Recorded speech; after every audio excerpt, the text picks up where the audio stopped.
시작하도록 하겠습니다. 네, 한인의 운영 우수 사례 발표는요, 공모를 통해서 세계 각 지역 한인의 운영 우수 사례를 그중에서 이제 모범적이고 우수한 활동을 저희가 소개하고 공유하는 시간입니다. 올해는 특히 과거 개별 한인의 일반 운영 사례와는 좀 차별화를 둬서요, 이민사적 의미가 있는 해를 기념한 사업 또는 거주국 정부와 협업한 사업 또는 국내 지자체와의 협업 사업을 위주로 사업을 모집을 했습니다. 총 32개의 한인회에서 귀중한 운영 사례를 보내주셨고요. 그중 이제 중점 사업으로 선정된 3개의 한인회가 오늘 이 자리에서 함께 발표하도록 하겠습니다. 발표를 이제 종료한 이후에는 로비에 이제 투표 공간을 저희가 마련을 해놨는데요. 퇴장 시에 모범적인 사례라고 생각되는 한인회 스티커를 붙여주시면 되겠습니다. 투표수에 따라서 최우수상과 우수상 그리고 장려상이 정해지겠고요. 전체 회의에서 저희가 추후에 시상을 진행할 예정입니다. 우수 사례 투표는 행사 종료 후 저희가 6시까지 이걸 로비에서 진행이 된다고 하니까요. 많은 분들의 관심과 참여를 부탁드리겠습니다. 네, 그럼 첫 번째 우수 사례 발표 시작하도록 하겠습니다. 첫 번째 사례는 LA 한인의 로버트 안 회장님께서 수고해 주실 텐데요. LA 대형 산불 한인 피해자 구호 캠페인이라는 주제로 발표해 주시겠습니다. 그럼 회장님을 무대 위로 모시겠습니다. 여러분 박수로 환영해 주시길 바랍니다.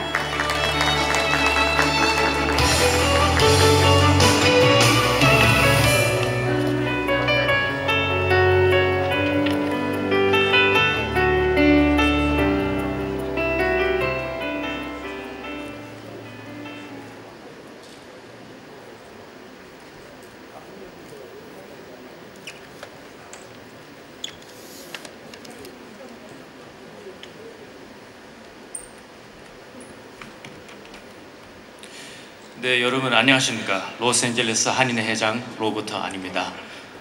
먼저 저는 사실 LA에서 태어난 2세입니다. 그래서 한국말이 많이 부족하고 서툽니다. 그래서 여러분 제가 중간에 좀 발음이 틀리고 실수를 하더라도 이해 부탁드리고 잘 들어주시기를 바랍니다. 자, 오늘의 내용은 일단은 LA 한인회 잠깐 소개를 드리고 LA 산불 발생 지역 및 피해 현황, 또 LA 산불 관련 한인 피해 상황, LA 한인의 구호 활동, 또 마지막으로 향후 추진 상황.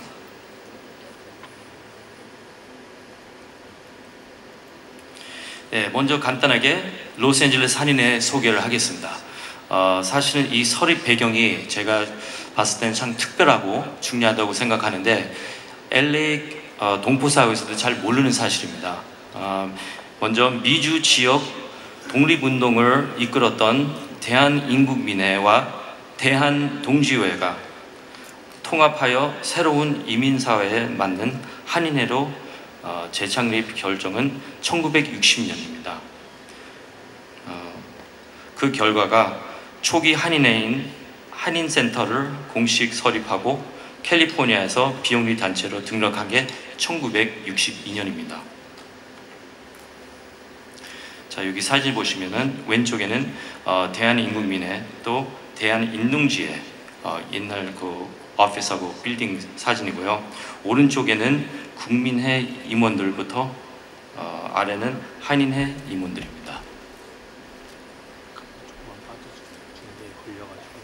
이 사진이 우리 로스앤젤레스 한인회관 사진이고요. 1975년에 건물 구입이 되고 1972년부터는 남가주 한인회라고 운영을 했고 지난 1982년부터 현재의 로스앤젤레스 한인회로 개명하여 현재까지 이어오고 있었습니다.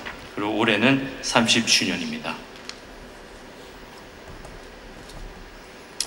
우리 로스앤젤레스 한인회 조직은 일단은 특별한 부분은 없지만 일단은 이사진이 26명이고요. 사실상 우리 한인회 로스앤젤레스 한인회에서는 지금 세대 교체 중입니다. 그래서 처음으로 26명 중에 우리가 2세 이사들을 많이 모시고 지금은 거의 반반으로 보시면 됩니다. 1세 13명 또 2세 13명. 그래서 이사회도 지금 영어하고 한국말로 우리가 열심히 하고 있습니다. 자, 이제 LA 산불 지역 및 피해 현황으로 들어가겠습니다. 제가 임기가 1월 2일 날부터 시작했습니다.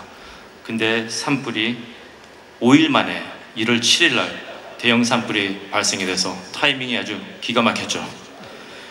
그래서 이번 대형 산불이 역사적으로 가장 사실 경제적으로 피해가 컸습니다. 아마 세계적으로 피해가 제일 큰 걸로 알고 있습니다. 그 이유는 여러 가지가 있지만 이게 며칠 사이에 동시에 산불이 여러 군데에서 갑자기 발생이 되고 또 그 당시에 환경이 그 당시에 그 바람이 150km까지 많이 불고 어느 정도냐면 헬기도 못 떴습니다.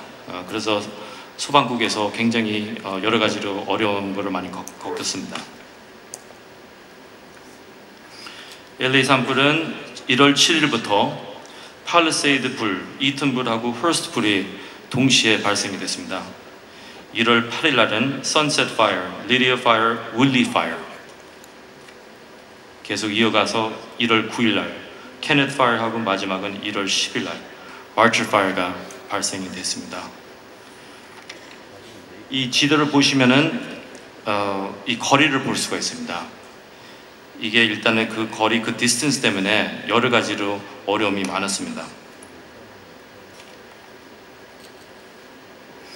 그 많은 불 중에 팔리세이드 불이 가장 크고 그 피해가 제일 많이 있었습니다. 일단은 6,833 건물 중에 완전 전소로 탔고 그 건물이라고 하는 게 거의 주택이라고 보시면 됩니다. 그리고 약 973 건물 부분 전소로 탔고 그 중에 사망자가 12명이 있었습니다. 이제 여기 사진 보시면은 이게 팔리세이드 동네입니다. 그리고 또 밑에 왼쪽으로 아래 왼쪽 사진 보시면은 이게 바닷가 바로 앞에 퍼시픽 코스트 하이웨이에 있는 집들이 나란히 있는 곳입니다. 근데 산에서 이 산불이 발생이 됐지만 이 바람하고 여러 가지 이유로 이게 바닷가까지 있는 집까지 퍼졌습니다. 오른쪽에는 그 동네에 아주 유명한 쇼핑 거리인데요. 2024년 사진하고 25년 사진입니다. Before and after 사진. 그게 같은 건물입니다. 그리고 이 사진을 보시면은 얼마나 그 연기가 심한지 알 수가 있겠죠. 연기가 어느 정도 심했냐면 햇빛이 나도 며칠 동안 LA 도시에서는 깜깜했습니다. 밖에도 못 나가고 학교도 참석을 못하고 웬만한 사람 일도 못했습니다.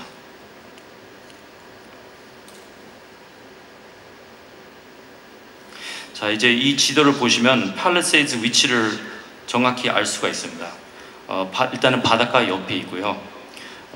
바닷가 옆에 있어서 이게 부동산으로 봤을 때는 굉장히 비싼 동네입니다. 부자들이 많이 사는 동네고 또 이게 산에 있는 부분에서도 보시면 집들이 유일하게 많이 있습니다. 그 이유는 바닷가 앞에 있는 그 위치가, 그 뷰가 굉장히 좋습니다.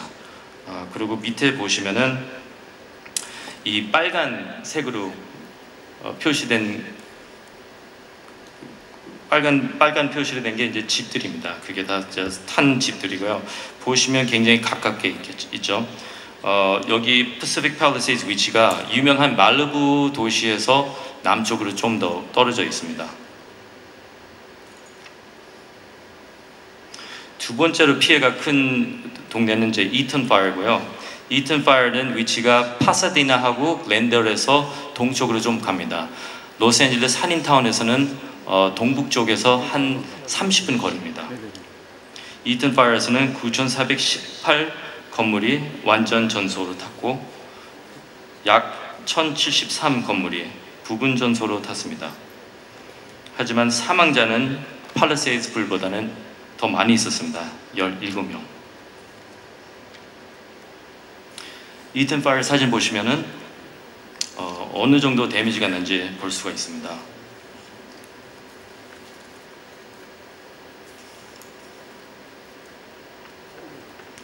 이 사진을 보시면은 어느 정도 그 스케일이 감이 오죠. 하지만 실제로 보는 거하고 이게 상상도 못합니다. 실제로 볼 때는 이게 전장이 난 땅같이 느끼고요. 실제로 거기서 서서 보면은 눈으로 끝이 안 보입니다. 그 정도 사이즈가 컸습니다.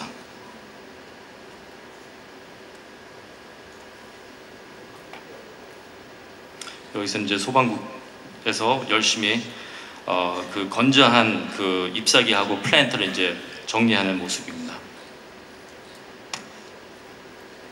여기 지도 보시면 이제 이턴 그 동네에 그 디스트리뷰션이 이제 보이고요. 여기 보시면은 이게 산불이 아니고 산불에서 발생이 됐지만 이게 밑에 동네로 내려온 것입니다.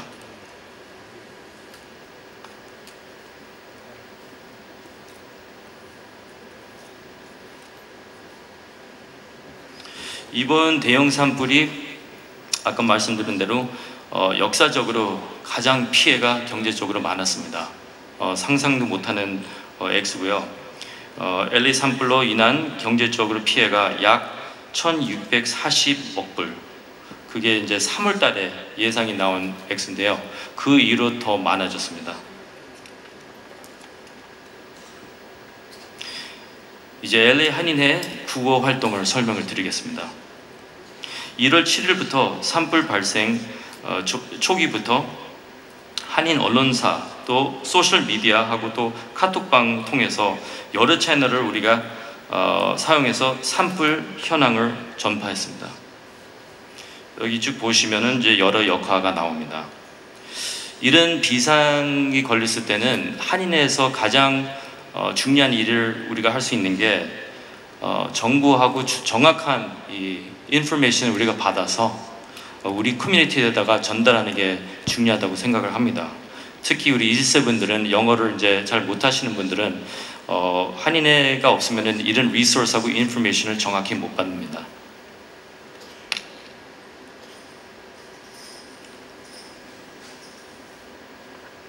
산불 발생 초기에 또 구호 물자 모집을 우리가 시작을 했습니다. 그 당시에 여기저기서 전화가 굉장히 많이 왔습니다. 너무 감사하게 LA뿐이 아니지만 또 타주, 동부 속에서도 많이 연락이 오고요.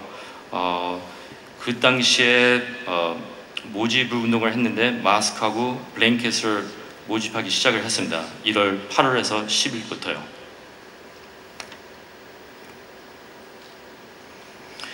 결론적으로 우리가 짧은 시간에 18만 장 마스크를 모집을 하고 또 이불하고 블랭켓을 150여 점 모집을 했습니다. 그리고 여기 사진은 우리가 모집한 이후로 모여서 이제 전달을 했습니다. 한인 피해자뿐이 아니고 전체적으로 주류사회 피해자들도 우리가 많이 도와줬습니다. 특히 LA시하고 카운티하고 파트너십 통해서 가장 필요한 그 가정들을 우리가 찾아서 전달을 했습니다.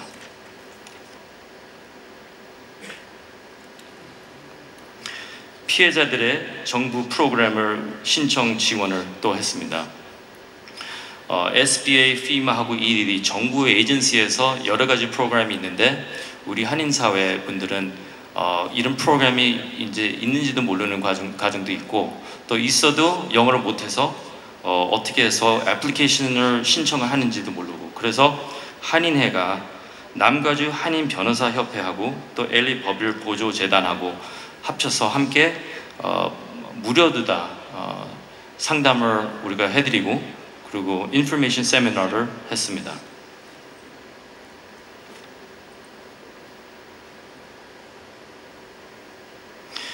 구호 성금 캠페인에 대해서 그 필요성을 우리가 일찍 느꼈습니다. 그 이유 중에 여러 개 있지만 연방 정부에서 비상 지원금이 굉장히 부족했어요. 그 당시에 FEMA에서 원금이 나오는 게 지원금이 나오는 게 700불이었어요. 그리고 또 보험 문제도 굉장히 많았고 많은 집들은 이제 보험이 없는 경우가 많았습니다. 그 이유는 팔리세이즈 같은 경우에는 그게 산 근처에 있어갖고 그 위험 부담 때문에 많은 인슈런스 회사들이 보험을 안 들어줬습니다. 보험 있는 집들은 보상이 부족했든지 아니면 신청한 이후로 돈을 받는 시간이 너무 오래 걸립니다.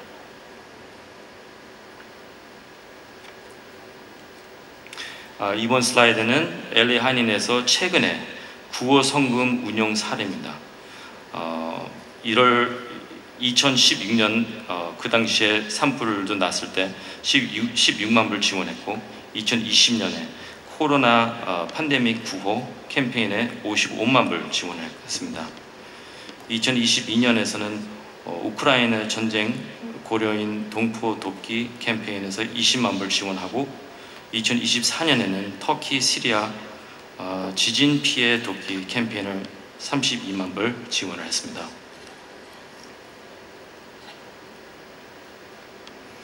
(1월 21일부터) 기금 모금 시작을 하고 여러 기업하고 종교계 단체 개인들이 모금 동참으로 약 23만 불 모금을 하게 됐습니다.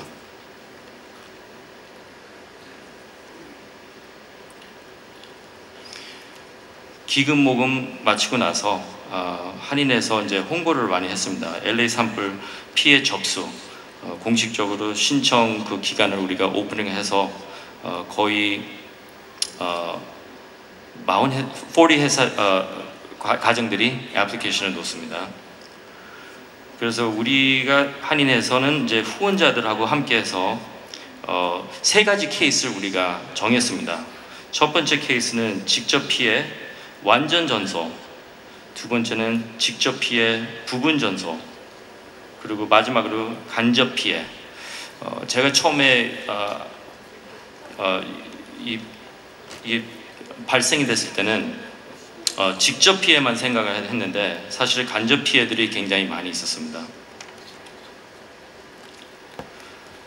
4월 3일 날 기자회견을 열고 이제 그 모든 이제 가정들에게 돈을 나눠줬습니다.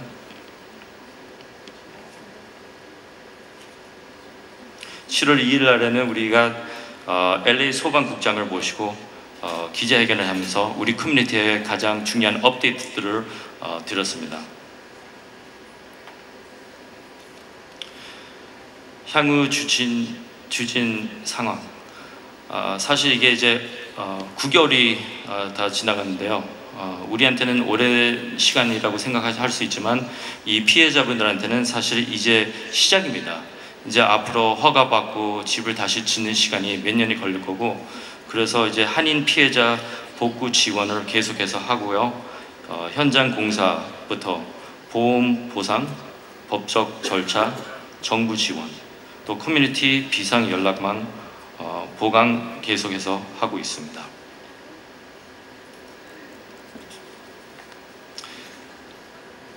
자, 이제 마지막으로 제가 9개월 동안 많이 느끼고 배웠는데요. 그 중에 알려드리고 싶은 거는 물론 LA 동포들이 수고가 많으셨습니다. 그러나 제가 생각했던 이상 타주하고 딴 나라에서 있는 동포분들을 굉장히 관심 갖고 도움을 많이 해줬습니다. 도네이션까지 해주시면서.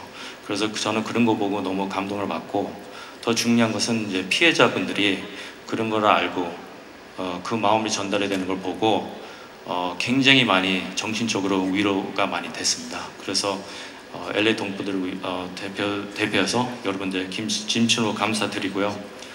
앞으로 해서 이런 네트워크를 통해서 세계 한인의 네트워크하고 또 한국 정부하고 함께해서 우리가 모두 힘을 합쳐서 세계적인 우리 한인 사회를 더 발전시키고 더 힘이 있는 하고 또 힘이 있고 멋지는 사회를 만들기를 기원합니다. 감사합니다.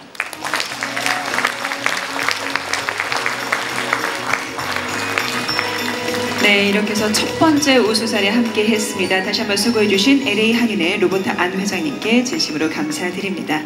네, 그럼 계속해서 저희는 두 번째 발표로 함께 하도록 하겠습니다. 두 번째 발표는 제1본 대한민국 민단중앙본부 김이중 단장님께서 수고해 주실 텐데요. 한일 우정의 상징, 희생동포 위령비 및 위령제 계승이란 주제로 발표해 주시겠습니다. 네, 그럼 단장님을 무대 위로 모시겠습니다.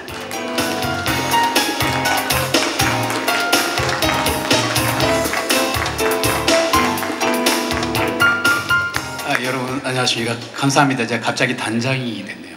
제가 단장님은 아니고요. 민단중앙본부의 사무부총장을 하고 있습니다. 홍경진이라고 합니다. 잘 부탁드리겠습니다.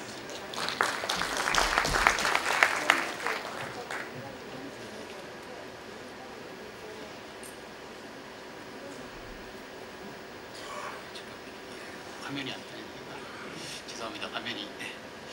일단 시작하기에 앞서서 부임하시자마자 이렇게 2025년 세계 한인회장 대회 개최 준비하시느라고 노력하신 우리 김경엽 정보청장님과 관계자 여러분께 진심으로 감사의 말씀을 드리고, 먼 곳에서 참석해 주시느라 고생하시는 참석자 회장님 여러분께도 경의와 감사를 표합니다. 감사합니다. 또 잘 아시다시피 금년 2025년은 민족이 해방된 지 80주년을 맞이하는 해였습니다. 80주년 광복절에 지금에서 이재명 대통령께서는 제일동포의 특별 메시지를 발표해 주셨습니다. 그리고 이제 아마 역대 현직 대통령으로서는 처음으로 저희 히로시마와 나가사키의 원폭 희생자들에 대해서 그 위령비와 위령제를 꿋꿋하게 지켜내온 민단에 대한 감사의 표현을 직접 언급해 주셨습니다. 정말 그 순간 제일동포, 민단을 비롯한 제일동포에게는 크나큰 감동이었고 이제까지의 모든 고생의 보상이었습니다. 이 자리를 빌어서 다시 한번 감사를 드립니다.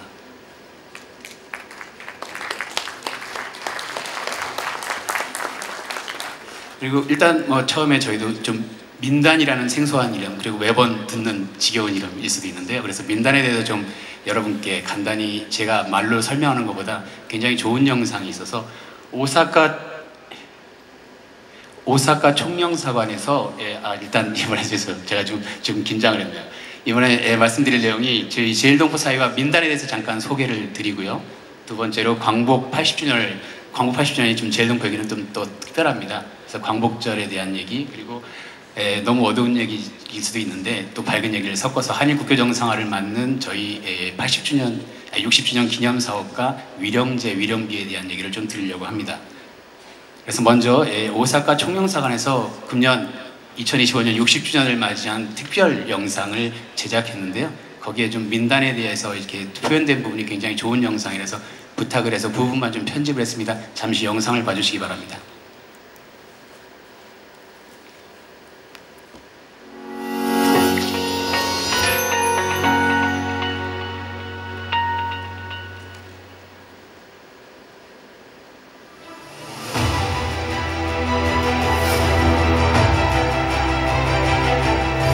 우리나라가 일본의 지배를 받았던 그때, 그리고 6.25 전쟁으로 온 나라가 신음할 때 조국을 위해 고통도 위기 극복도 함께 뛰어들었던 이들이 있다. 제일동포가 그들이다. 한일 수교 60주년 제일동포, 그들이 온 마음으로 조국을 위해 기꺼이 해왔던 경이롭고도 성실한 사랑 이야기를 해보고자 한다.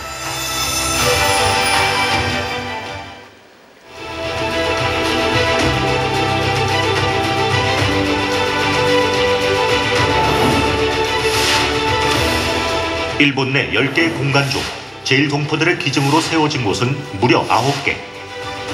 이는 세계사적으로 유례를 찾을 수 없는 놀라운 기록으로 제일동포들이 기증한 한국 공간의 가치는 현 시세로 2조 원을 상회한다. 일본 땅에 당당히 대한민국의 이름을 새긴 제일동포들에게 감사와 경의를 표한다.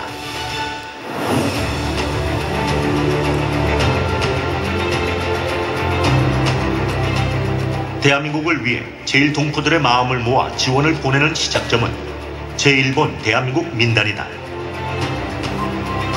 민단은 해방 이듬해인 1946년 10월 3일 도쿄에서 결성한 민족단체다. 먼저 설립된 조선인 연맹이 좌경 사상단체로 변질되자 항일 독립운동가들을 중심으로 이념과 사상을 초월한 범민족단체를 만들자는 움직임이 시작됐다. 하여 박열, 원심창, 이강훈 등 독립운동가 단체 건동과 청년단체 건청 등 20여 개 민주 세력의 힘을 모아 제1본 조선 거류 민단의 창립으로 이어졌다. 그것이 바로 오늘날의 민단인 것이다.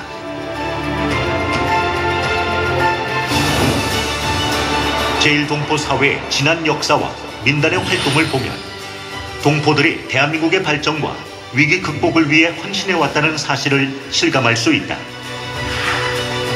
6.25 한국전쟁 때는 제1동포 청년학도 의용군 642명이 조국의 자유수호를 위해 참전했고, 경제 근대화 때는 과감하게 모국 투자에 뛰어들어 한강의 기적을 일구는 데 앞장서기도 했다.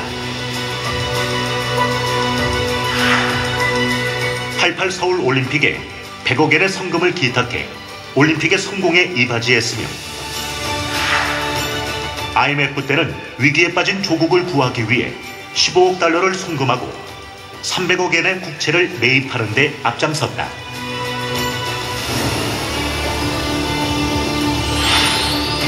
제1동포의 역사는 늘 조국, 대한민국의 역사와 함께 해왔다. 그동안 멈춤이 있었던 시기도 없었고 그 애정의 크기가 작아진 시기도 없었다. 그 역사는 과거의 이야기가 아니라 현재 진행형이다. 세대를 초월한 조국을 향한 제1동포들의 마음은 대한민국에게 가장 든든한 지원군이다. 우리는 이 모든 것을 잊지 않고 기억해야 한다. 현재를 사는 우리뿐 아니라 후세에도 대한민국은 반드시 기억해야 할 것이다. 그러기 위해선 대한민국의 역사 속에 제1동포들의 공헌이 담기고 기록되어야 한다. 대한민국과 제1동포 사회의 발전, 나아가 한일 관계까지 이 모두가 함께 발전하는 밝은 미래를 위해 제1동포들은 앞으로도 묵묵히 온 마음을 다할 것이기 때문이다. 제1동포들의 조국 사랑은 그 어느 나라 동포보다 강하며 한국이 어려울 때 많은 지원을 아끼지 않았습니다. 제1동포들의 공헌이야말로 대한민국이 선진국으로 나아가는데 큰 도움이 되었습니다. 이제 대한민국은 K-팝, K-푸드 등 전 세계가 부러워하는 선진국가로 발전하고 있습니다. 한일 국교 정상화 60주년을 계기로 제1동포 사회가 더욱더 발전하고 한일 관계의 우호 정진에 많은 역할을 하기를 기원합니다.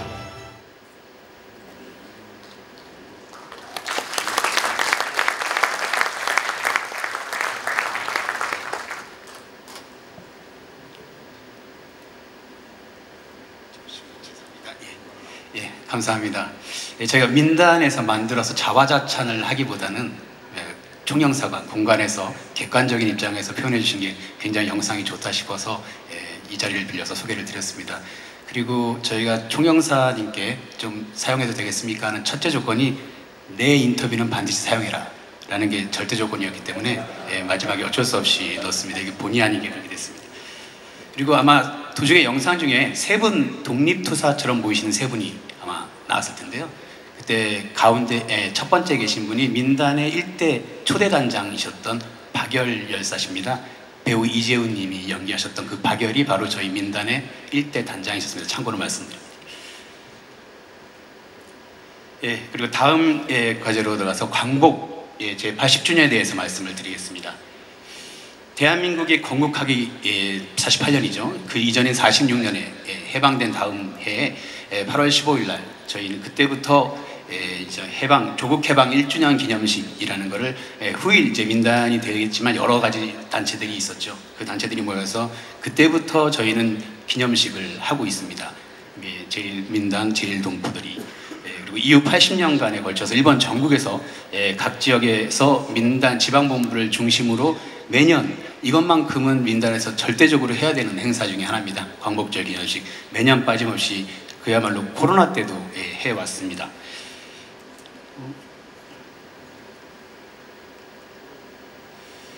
그래서 광복절 기념식 방금 말씀드린 대로 저희한테는 반드시 해야 되는 행사, 그만큼 중요한 행사라는 의미에서 그 광복절 기념식을 통해서 여기 말씀드린 대로 민단 관계자는 뭐 당연하고요.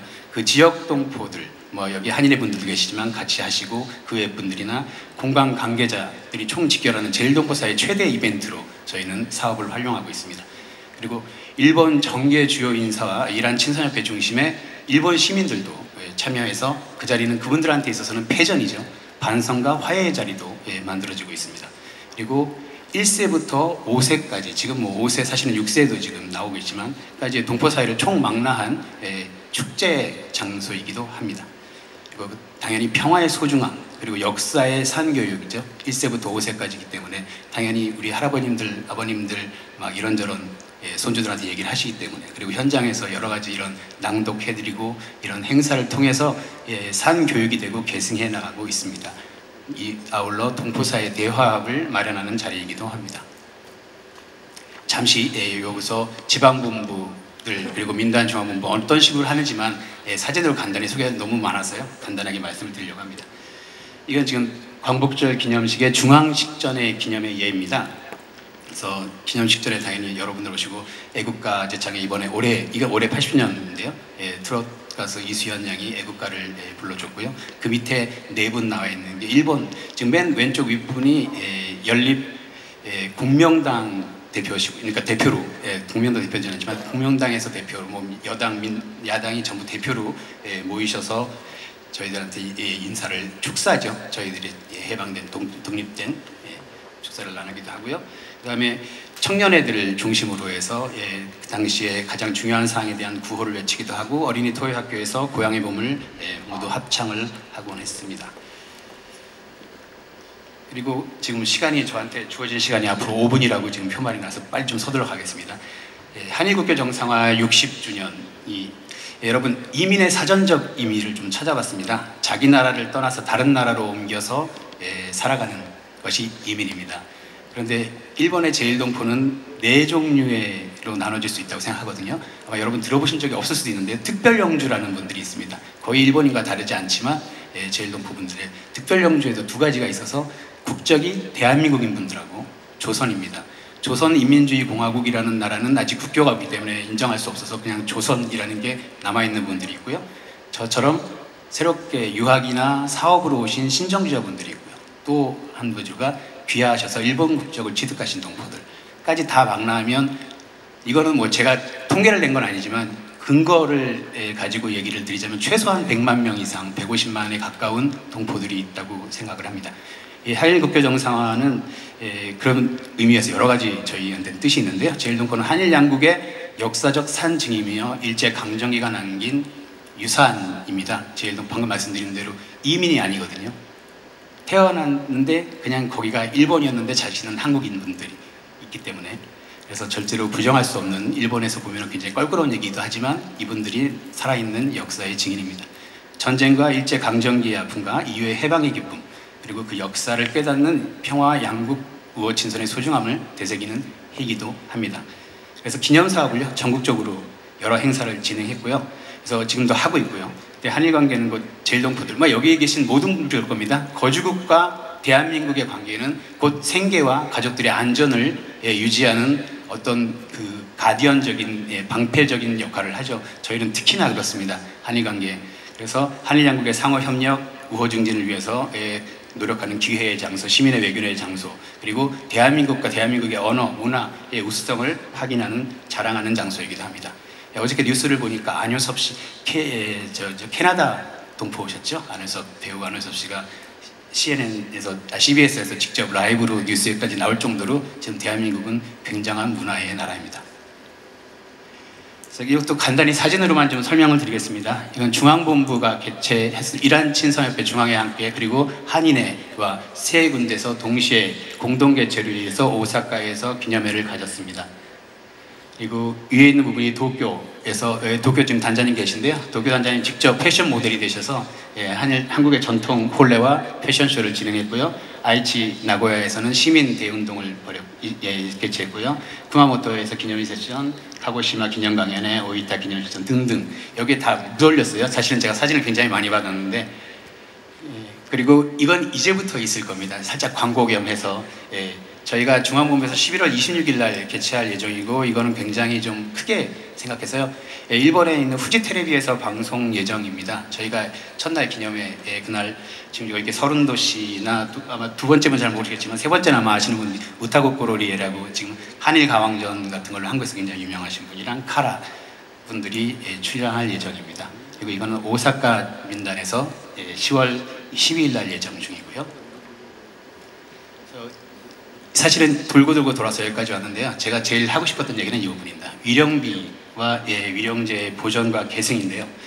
당연히 한일 양국 간에 절대 잊어서도 안 되고 잊을 수도 없는 역사의 이런 희생동포들의 넋을 기림과 동시에 두 번 다시 일어나지 말아야 할 비극에 대한 반성과 또 이것을 차세대의 교육에 위한 보존과 계승을 하고 있습니다. 그런데 이 뜻이요, 각종 위령비 위정제, 당연히 저희는 그분들의 넋을 위로하고 존경을 담아서 하는 거지만 일본 지역사회 시민들의 이해와 반성이 토대가 되지 않으면 절대로 할 수가 없습니다. 그래서 위령제, 위령비의 보존이라는 건 곧 한일 양국 국민의 우정의 상징이라고 저는 생각을 하고 있습니다. 시간 관계상 전부를 소개하지 못하지만 이것도 사진으로 좀 봐주시기 바랍니다. 아시는 분도 계실지만 좀 관동대진제라는 굉장히 큰 관동 대지진이 그때 당시에 6강이죠. 근데 굉장히 옛날이기 때문에 다 목조 건물이라서 굉장히 많은 피해를 입었습니다. 그 관동 지역, 수도권 지역인데요. 그게 1923년 9월 1일 날 12시경 11시 58분에 발생을 해서 그때 당시에 6강으로 많은 분들이 피해를 입고 지금 자료 당시 일본에서 발표한 건 6,600명 정도라고 제일 조선인이죠. 조선인에 비해. 그런데 후일에 여러 가지 자료가 나와서 지금은 약 23,000여 명 정도로 피해 규모가 예상되고 있습니다. 이 관동 대지진 아까 말씀드린 수도권이기 때문에 도쿄, 카나가와, 사이타마, 치바 이게 전부 다 수도권적 지역에서 전부 각자 위령비와 위령제를 개최하고 있습니다. 그 다음에 강제동원이나 징용, 희생동포 아무리 부정을 해도 당연히 역사적 사실로 남아있고요. 저희는 그거를 보존하면서 기억하고 있고요. 이렇게 다 나가노현에 글자가 조금 틀리긴 했는데 강제동원돼서 봉사하시던 분들이 매장돼서 돌아가시거나 이것도 여러 가지 피해를 입으신 분들의 위령비, 위령제를 다 지역별로 하고 있습니다. 홋카이도, 이와테, 도토리, 이게 굉장히 사실 설명이 많은데 시간 관계상 이제 사진으로만 좀 말씀을 드리는 점 정말 이해해 주시기 바라고요. 또 특히나 맨 밑에 있는 사진이죠. 야마구치라고 돼 있는 사진.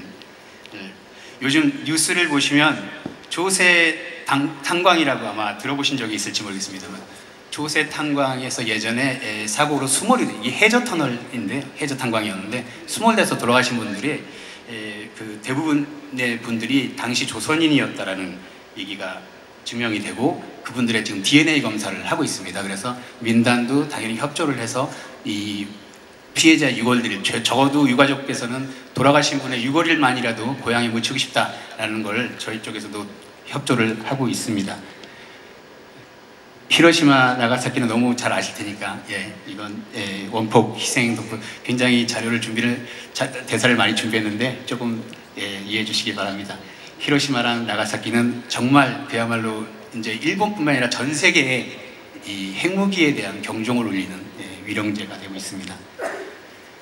이게 최소 마지막에 이것만큼은 꼭 말씀을 드리고 싶어서 제가 마지막으로 됐습니다.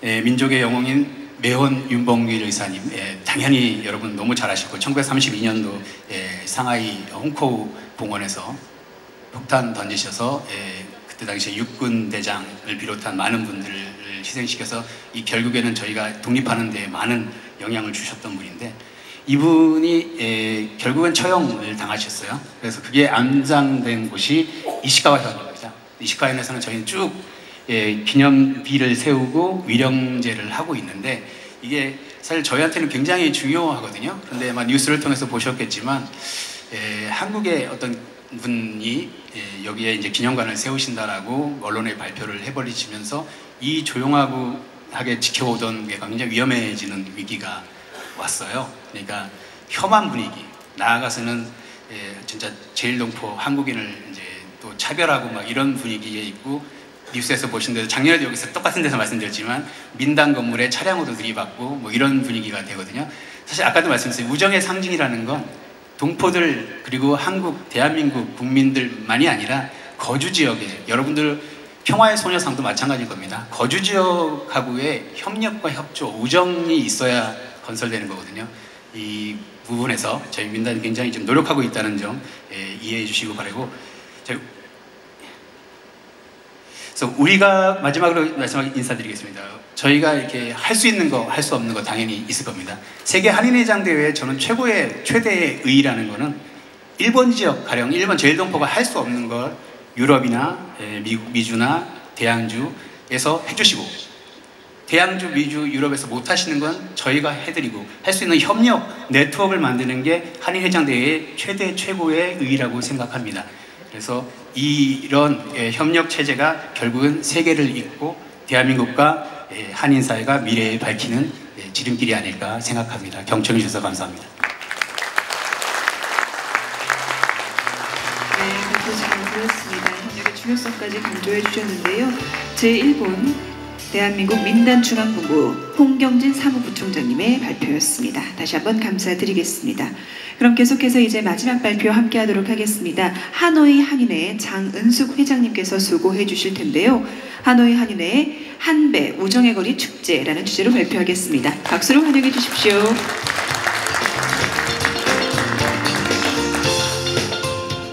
네, 안녕하십니까. 저는 베트남 하노이 한인회장 장은숙입니다. 먼저 이 귀한 자리에 김경혁 동포 청장님과 내외 기빈 여러분, 그리고 무엇보다 중요한 세계 각국 한인 회장님들께서 각 지역에서 공공 외교 활동을 열심히 펼치고 계시는데, 하노이 한인회가 우수 사례로 선정되어서 이 귀한 자리에 한배 우정의 거리 축제를 발표하게 되어 무한한 영광입니다. 반갑습니다.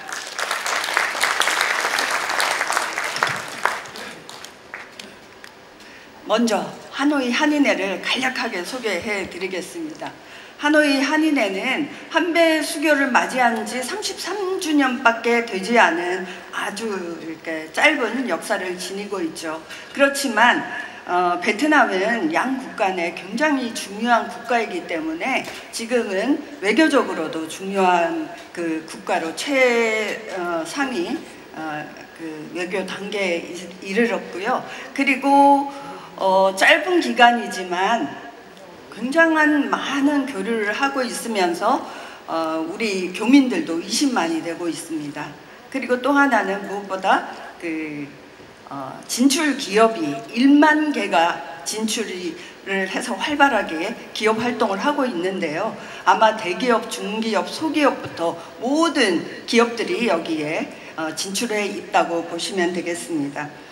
하노이 한인회는 무엇보다 전 세계 최우수 한인회상을 받기도 했지만 가장 중요한 것은 한인회가 중심이 되어서 교민단체를 이끌고 있기 때문에 분쟁이 없지 않나 이런 생각을 합니다. 그리고 그렇게 된 것은 역대 회장님들의 역할이 컸다고 생각합니다. 그리고 저희 한인회는 교민사회를 하나로 묶는 역할을 하면서 양국을 잇는 우정과 상생의 다리가 되고자 노력하고 있습니다.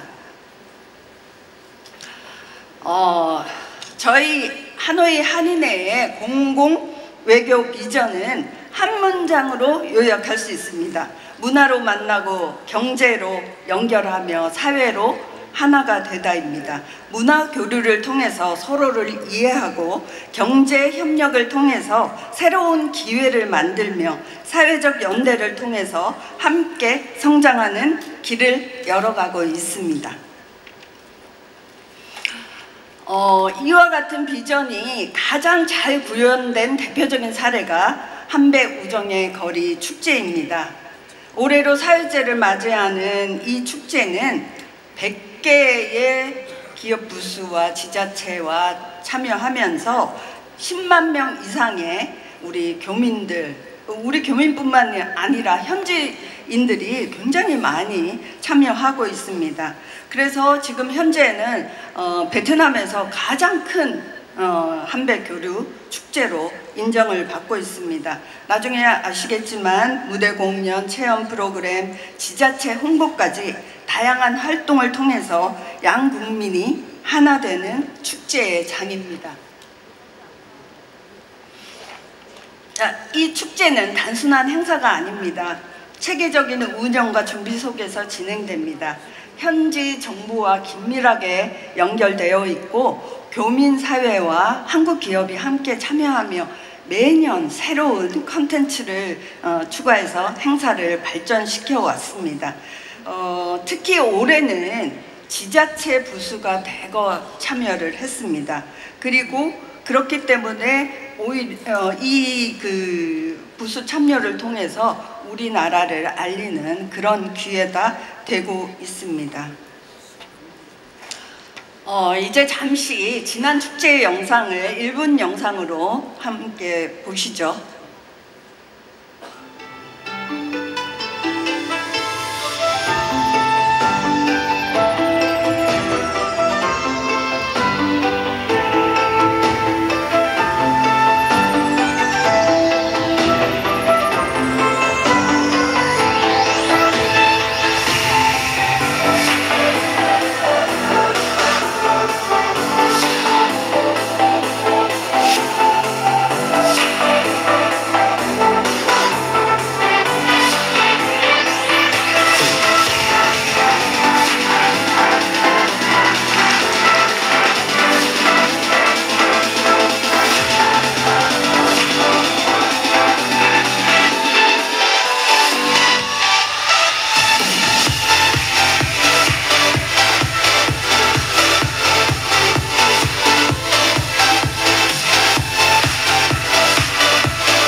영상을 다 듣기에는 어떠신가요? 제가 이거 다 여기에 진짜 담지는 못했지만 실제로 축제 현장에 와서 보면은 그 열기가 가득합니다. 올해는 더 큰 행사로 규모로 준비하고 있는데요. 11월 15, 16 양일간입니다. 우리 김병엽 동포청장님께서 참석해 주신다면 무한한 영광이겠습니다. 한번 참석해 주시죠. 동포청에서 작년에 참석하시려다가 여러 가지 일이 있어서 못 참석했거든요. 이번에 참석해 주시면 좋겠습니다. 이 축제를 통해서 저희는 큰 다양한 성과를 얻었습니다. 첫째는 문화 교류입니다. 문화, K-팝, 한복체험, 전통문화 등등 한국 문화를 알리는 그런 계기가 되고 있고요. 여기는 한국 문화뿐만이 아니라 베트남 현지 문화들도 체험할 수 있습니다. 둘째는 경제 교류입니다.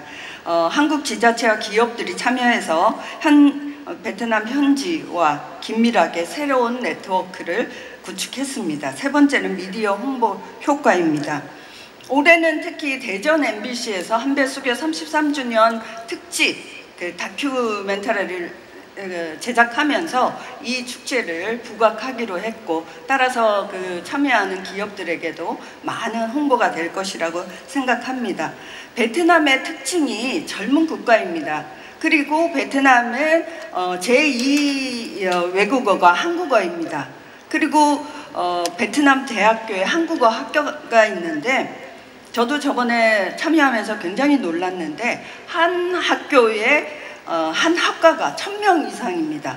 그런 한국어 학과가 수십 대학이 지금 개설이 되고 있기 때문에 거기에 학생들이 이 문화, 이 축제에 대거 참여를 합니다. 그러면서 자신들의 SNS를 통해서 여러 홍보를 하고 페이스북이나 여러 곳에서 홍보를 해주기 때문에 자동적으로 베트남에 널리 홍보되고 있습니다. 이런 미디어 홍보 효과가 있고요. 무엇보다도 더 중요한 것은 지자체와의 협업이라고 생각합니다. 지금은 금산군에서 3년 연속 참여하면서 올해는 메인 부스로 참여했고 메인 스폰이 되고 있습니다. 그리고 첫 해는 강원도, 두 번째는 금산, 세 번째부터 이제 알려지기 시작하면서 많이 하고 있고요. 부스 참여는 하지 않지만 그 문화 공연단을 많이 대거 보내주셔서 훨씬 더 풍성한 그런 문화의 장이 되고 있습니다. 이렇듯이 지금은 뭐 함양군에서도 참여하고 올해는 많은 부스로 참여해서 특히 부스만 참여하는 것이 아닙니다. 저희가 기존에 있는 네트워크를 통해서 기업과 그 다음에 베트남의 베트남의 기업과 연결을 시키면서 이 장소가 한배 지자체와의 협업으로 한국 문화의 상품 전시장으로 거듭나고 있습니다. 이것은 지방정부 차원의 새로운 공공 외교 모델이라고 생각하고 지역 간 협력과 우정을 통해서 더욱 공고히 하는 성과라고 할 수 있습니다. 제가 잠깐만 더 설명드리자면 무엇보다 더 중요한 것은 주재국 베트남과의 우호 확산입니다. 저희 여기에 보시면 아시지만 예전에는 이 축제를 개최를 하는데 허가를 내주지 않았습니다. 여기가 사회주의 국가라 음악 곡목 하나하나, 출연자 하나하나 다 허가를 받아야 했거든요. 그래서 어떻게 이렇게 될 수 있을까 걱정을 했는데 다행히 첫 해 허가를 내서 저희가 준비한 대로 축제를 열면서 너무나 이들도 놀란 거예요. 그 밀집 지역이 한인들의 밀집 지역에 차를 막고 그리고 이런 다양한 활동을 하는 것을 보고 베트남 정부 공안에서 특히 매달 해줬으면 좋겠다 이런 요청을 농담이 아니라 진짜 저희한테 제안을 해왔습니다. 저희는 이 일만 할 수 없기 때문에 거절은 했긴 했지만 앞으로 그런 또 여러 가지 외교 베트남 정부와 그 외교 성과를 이어나가고 있습니다. 여기는 아까 다 얘기를 했었고요. 향후 비전에 대해서 말씀드리면 첫째, 둘째, 셋째가 있는데 이런 계획을 갖고 있습니다. 그리고 세 번째는 이 축제를 통해서 지자체와 기관 파트너십을 확대해서 공공외교의 새로운 지평을 열어나가도록 하겠습니다.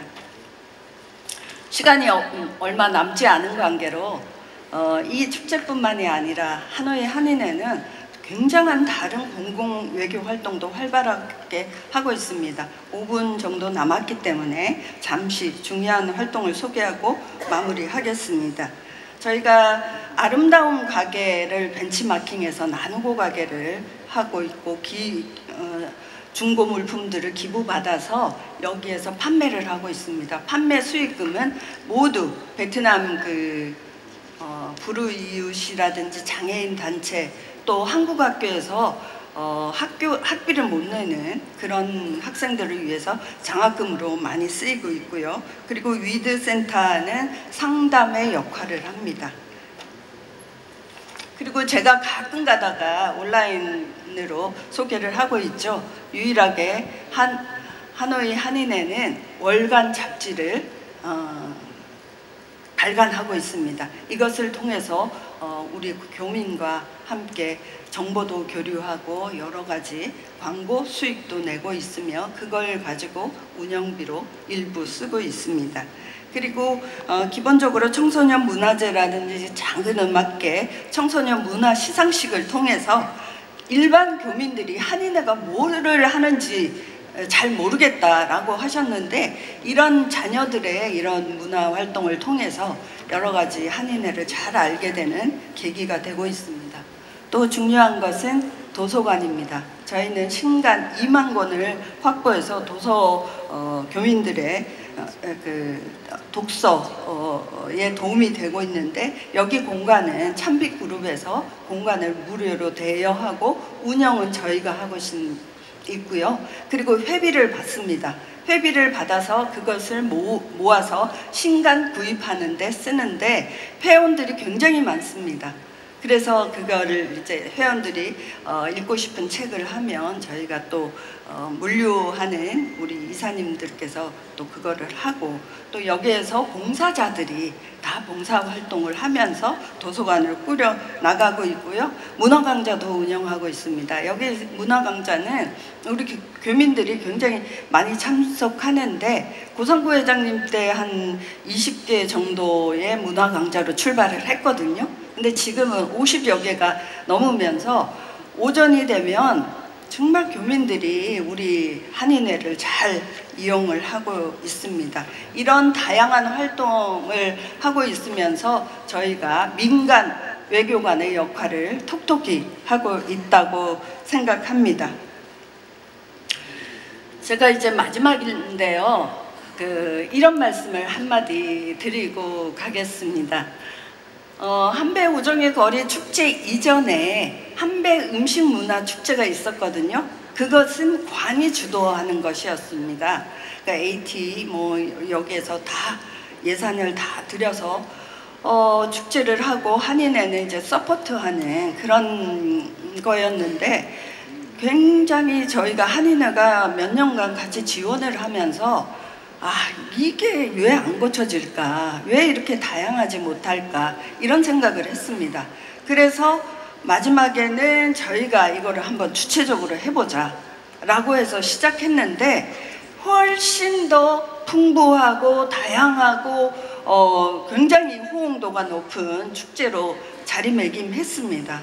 이 말씀을 왜 드리냐면, 아까 세계 한인회장 대회에서 이렇게 새총이 가져가면 어떻게 할 것인지 그런 걱정을 많이 하셨는데, 그 얘기를 듣고 제가 생각을 한 것은, 정말 관여하지 못하는 그 일들이 있거든요. 너무 이렇게 협소되어 있는데, 근데 저희가 지원을 받지 않고 동포청 예산 10,000불을 지원받았거든요. 이 전체 예산이 20만 불이에요.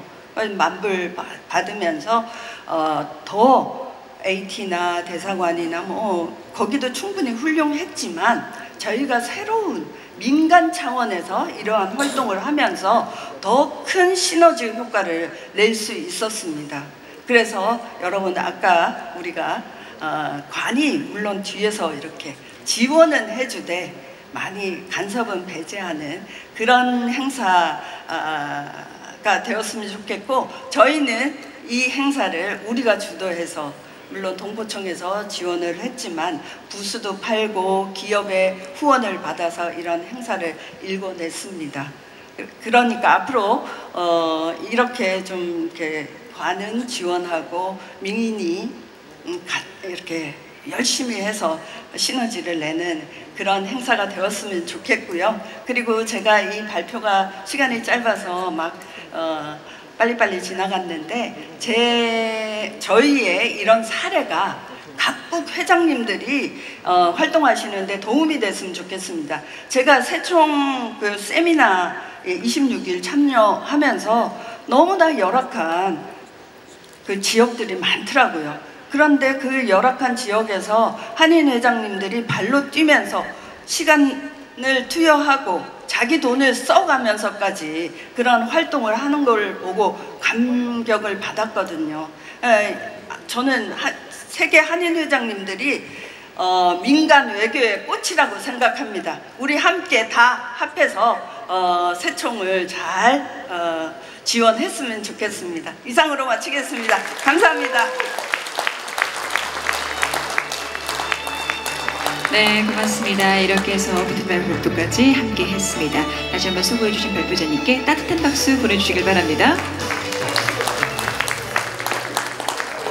네, 이것으로서 한인회 운영 우수 사례 발표 모두 마무리하도록 하겠습니다. 다시 한번 발표해주신 모든 분들께 진심으로 감사드리겠고요.